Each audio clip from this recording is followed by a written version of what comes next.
Text Prison Story Family Salute, y'all. It's your boy Tim Snowback here with another one. Appreciate you tapping in. If you're new to the channel, make sure you subscribe. Everybody hit that thumbs up button for me. Help support the movement.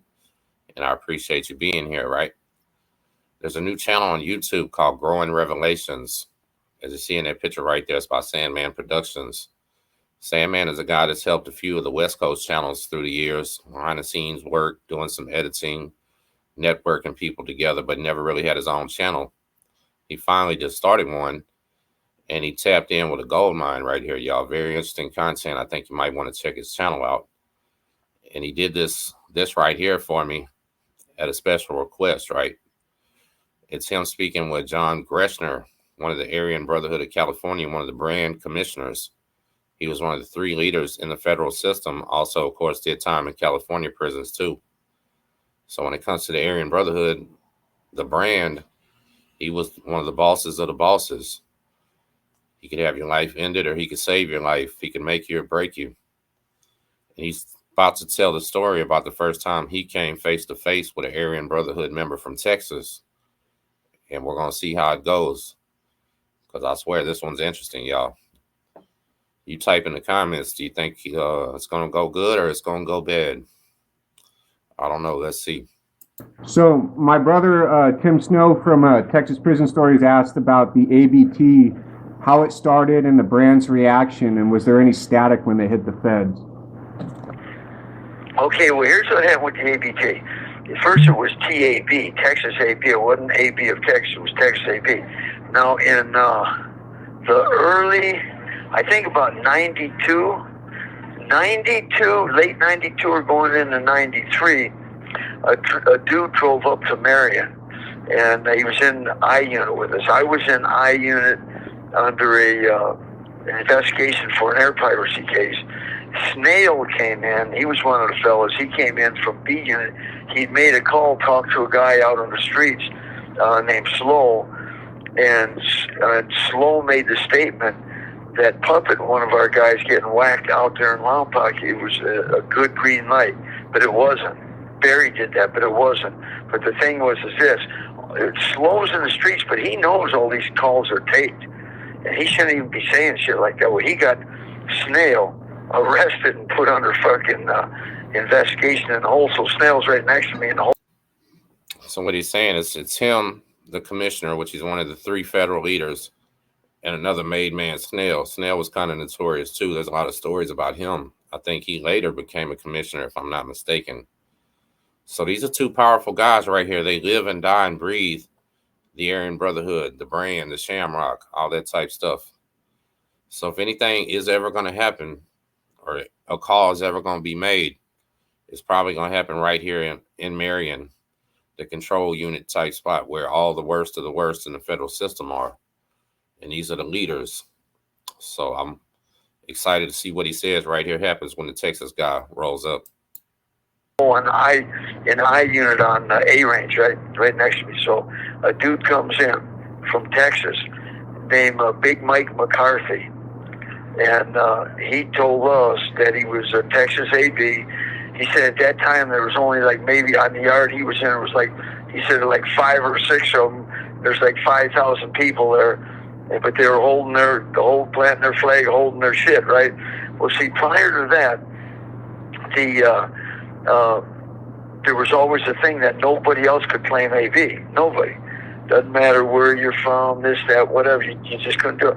The only AB were California ABs, and then the extended family of the federal AB. That's the same organization.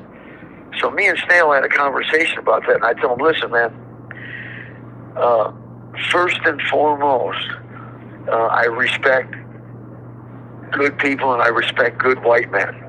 And I especially respect good white men wherever they're at in these hostile environments we're in that's, anti-white and all that shit today. And it's always been anti-us anyhow, but that plant their flags and hold their ground. I respect that. So the fact that they're calling themselves Texas AV, my thing is, at that time, I'm a commissioner. So my position is this. I'm into building bridges and alliances with different crews, whether they're AB or anything else, all around the United States. Yeah, I can't lie. I didn't think the man was going to say that. I thought he was going to say him and Snell took the iron and sharpened it and took that man out. Because you always hear the stories about them refusing to let anybody use a name and all that other stuff. A lot of speculation for people on the streets. But this stuff he's talking about right here has never been on YouTube. That's for sure. It's not information that's privy to the general public. So this is something different right here, right? And he said, Big John McCarthy, I think, that in 1992 or 93, 5 ABT hit the yard, a 5,000 man yard, planted their flag and stayed ever since. And he respected that because he knew how hard it was to do. In different federal prisons, state prisons, out in the neighborhoods, in the cities.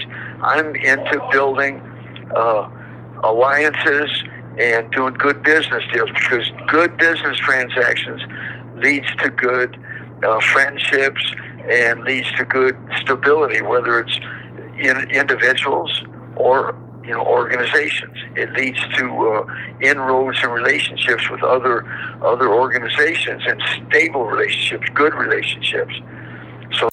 So basically, he said it right there. He was willing to make them business relationships. It'll show you that all prison gangs end up being for profit. They're for profit. They're not. So they have racial undertones, no matter what race: black prison gang, white prison gang, Hispanic. Some of them strong racial overtones, but in all reality, when it comes down to it, they're there to make money, point blank, period. And that's what he just said right there. Because I seen them guys later when I'm in the California system. A black dude came up to me and said, "Hey, John." I said, "Yeah." He says, "Man, you're on national TV." I said, "What?" He says, "Yeah." He said, "You go and you probably should know." So I went in, and there was a racketeering indictment against the AB of Texas, and they were kind of reiterating our shit, because at one time they were trying to say they're trying to charge us with like 100 murders and this and that, blah blah blah, and they were saying the same thing in connection with them, and that narcotics trafficking, this and that, the normal racketeering stuff, right? And they named two generals.